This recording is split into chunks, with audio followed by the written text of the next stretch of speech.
Welcome to the Team Builder Leadership Institute's 20-minute training series. This episode, organize and prioritize to realize your desired results.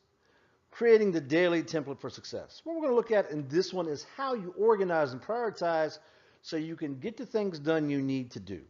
So you can be where you need to be, when you need to be, and get the results you need to get, whether it's by yourself or through others. So let's take a look at that. So our objective, Stephen Covey and his 7 Highlights of Highly Effective People. It was a very well received book and series. Shared one of the steps, one of his first steps is do first things first. Now, our objective to this course is to identify how to determine what this means for us and how to take advantage of it. What is our first things first that we need to do? There are 4 components to this: a daily map, priorities list, tracking device, and know your inventory. Now, let me say one thing right now. If any of you have a background in project management, you'll notice that this is very similar to project management methodology. And a piece of it, of course, project management is much bigger than this and much more detailed, but this does indeed go along with project management, and we'll talk about that as we go through this. The Team Builder Leadership Institute has a course called High Performance Project Management, which is in much greater detail. And we'll talk about some of the tools we can use for tracking devices and to know our inventory and to make priority lists. So first we have our daily map. Now there are things that people often view as important, but in truth are much less important than they may seem. Tasks like answering the phone, responding to an email. Tasks like these that we feel a sense of urgency, but really it's not urgent, it's just something we do. A lot of times to fill our time to avoid doing something that we need to do, but we really don't like to do. Either way, a lot of these tasks, whether we like them or not, are not urgent. When we're in pursuit of time-sensitive results, we must accurately separate what is a priority from what is not. In other words, what actions are steps in our current task and goal achievement, and which are just peripheral and have little or no effect on what we're trying to focus on now and get done. So our daily map is a specific outline of the daily tasks that we must accomplish. These are tasks that are not optional to our success, and we prioritize them in their order of importance. So we're going to make a map. You know, a lot of people will call this, well, you could call it a things to-do list, and there's all kinds of names for it. And I've seen a lot of people's things to-do list, and there'll be 30 items on there for today. Now, generally, you can't do 30 items in one day, especially if any of them take any fair amount of time. So you've got to put on your priority list what can be done, and your standard is you only have on today's to-do list, daily map, the things that have to be done in the sequence they need to be done to get the result on what priority task you have right now. So if you're in a project, and most of the time as leaders we do projects all the time, you know, in other words, we're using specific resources to get a specific result. Then that's a project. So we have certain tasks we got to do, and sometimes those tasks have to be in a certain sequence to get that overall project done. Well, on our daily map, we should only have on there exactly what has to be done in the sequence it has to be done to achieve our result. Now, I know as leaders in an organization, we're not just project managers. We have other things to do. So yes, you have to put in your management requirements too, whether it's counseling somebody or annual reviews or whatever else you have to fit those in there, and you have to do them in the right priority. But the point is, you did the map, so tomorrow when you come in, you know exactly what you need to do and how much time you have to do it. So you schedule it and you get it and you follow your schedule. It's a map to your success. It's a daily map. Of course, that daily map was created yesterday. It is not, you don't wait until today to come do it, because if you're doing that, you're wasting time doing your daily map. Before you leave in the evening, that daily map should be produced. You know what you got to do. By the end of the day, you know what has to be done. So that's when you create that daily map. If we identify more than just a few actions that we must have taken throughout the day to reach our goals, then we want to list them in order so we can act on them more effectively. In other words, we want to list them in the order that they need to be done. It's a priorities list. And you can't have everything as a priority. You can only really do one task at a time. Now, if you have a team working for you, then, like a project manager, then you can assign some of these priorities to someone else. But this really is more, and while you do that, and there's software for that and tools, but this is more talking about your individual priority list. What is it you must do today to continue on moving toward that objective you're after? It's an exact list of tasks and subtasks that must be accomplished to achieve your result. Now, some of us have complicated projects, and there are software, like if you're a project manager, there's a good project management software called Concept Draw, Office Suite. It's a very nice one, and it's very detailed. It has a Gantt chart in it and other tools, a work breakdown structure. It's very detailed. And there's another one you might be more familiar with called Microsoft Project. That one also is a project management software and has these tools in it. So if it's a bigger project, if your project is something simple like make a vision board, well, you don't really need project management software for that. But if your project is move everybody from the east or from the 44th floor to the 32nd floor and get them all situated so they have a certain amount of cubicle space, now you're going to have to actually go into detail in the planning and things of that nature. Now project management software would help you greatly, especially if you have a budget and a date that's got to be completed. Now you're going to want project management software. So the priorities list for an individual is basically what you got to do, when you got to do it, how long you have to do it, in sequence of what you got to do. But for a project, you're going to need something a little bit more complex where it can tie all your tools together, the budget, the time it takes, the people you have doing it, the who, the what, the where, and how, and the when. That's what a project management software would give you. So it's a little bit different between the two, but either way, depending on your needs, you definitely want to do this if you have more than just a couple of tasks a day to do. If you have 2 or 3 tasks, it's probably not a big deal. But if you have 30 or 40, now it's a big deal. Another must is a way to track your progress, what you're doing. So you got a priority list, and if your priority list only has 4 or 5 items on it, well, you can pretty much track it just by looking at, okay, I've accomplished that, I'm still working on this, this, and this.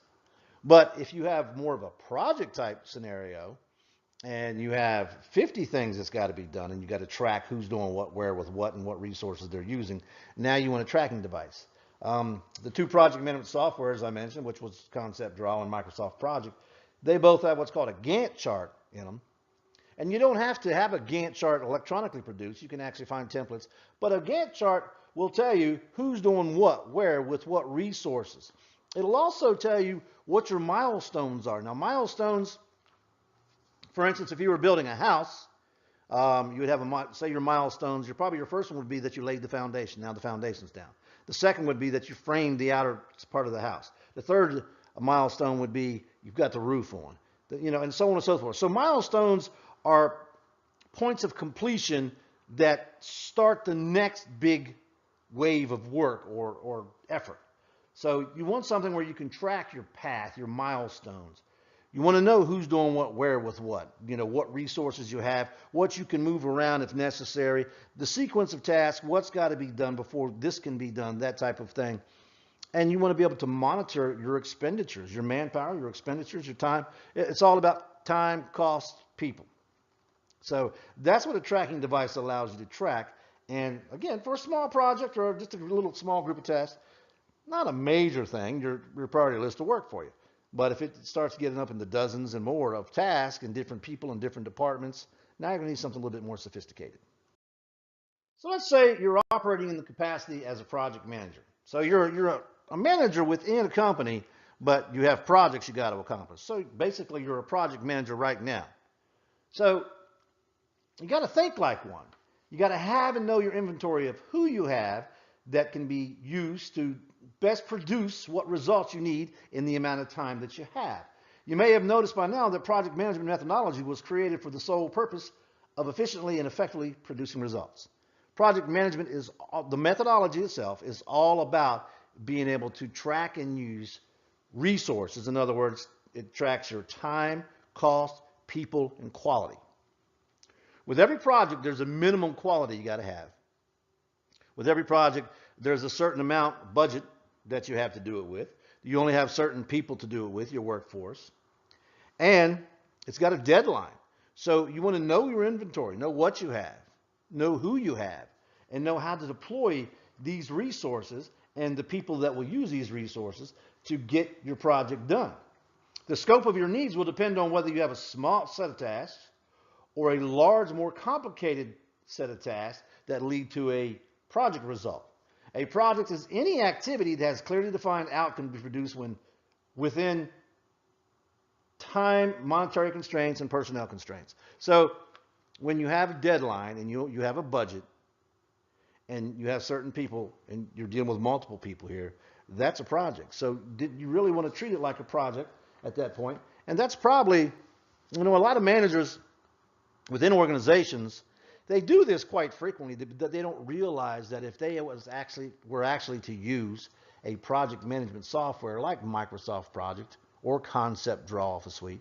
Now, my personal preference of those two would be Concept Draw, just because I believe it's easier to use and more fluid, but it's a personal opinion. Either way, when you get into larger projects, even if you're a manager within a company, you're going to find when you can open that software and quickly determine who's where, using what at what time, how much your budget is, how much you have remaining, how much time you have remaining, what task has to be done before what task, where we are currently along those tasks. You can do all that at a glance with these softwares when they're used properly. So it makes managing a project and a group of tasks tremendously more efficient. Now, again, if you're just a manager and you're just doing several tasks a day or things like that, as long as you prioritize and keep them listed and use that as your tracking device, you're going to be fine for the most part.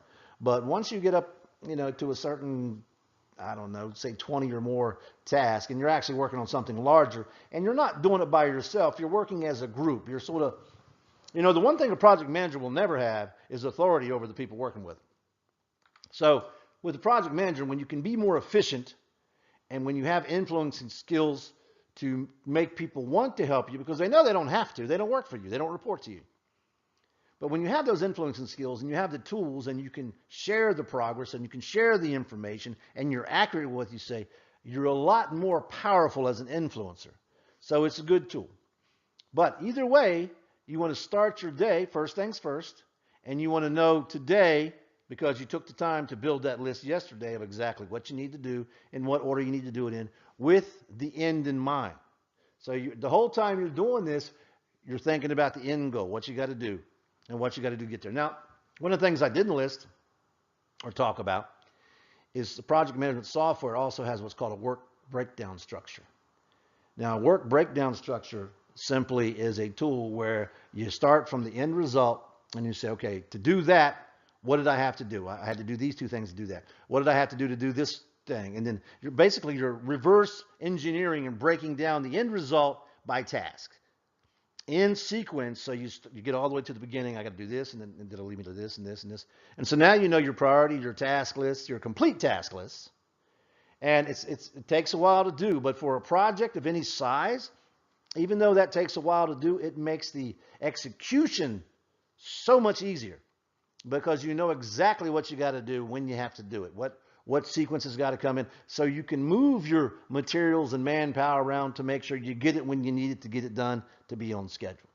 So just food for thought, but for this particular thing, use the tools. When it comes to thinking about being organized and prioritizing, sometimes it's best not to do it off the cuff and off the top of your head. Use the tools that will make you successful. Thank you for using the 20-minute training. Now, to prioritize and organize, this video gives you the outline, and High Performance Project Management, which is it's not a 20-minute training course, but it is a course that TLI has, and it will give you all the information I talked about in this particular training and much, much more. Now, this is one you can take the information I'm giving you and go be more efficient in what you do. There's no doubt. However, the fact is that if you are doing tasks or projects of any complexity, you want to get the tools and learn the steps to do them. There are 6 major steps in actually executing a project, starting with the scope. But when you do these steps in the right sequence, it makes the management so much easier. So for this particular course, the next course that you would want to take if you're going to be doing that is High Performance Project Management. Thanks for using our training. Again, if you have any particular leadership or communications type of information you need, you can email me with what you would like us to create. And as long as it's relevant, we'll create a course. Thank you very much.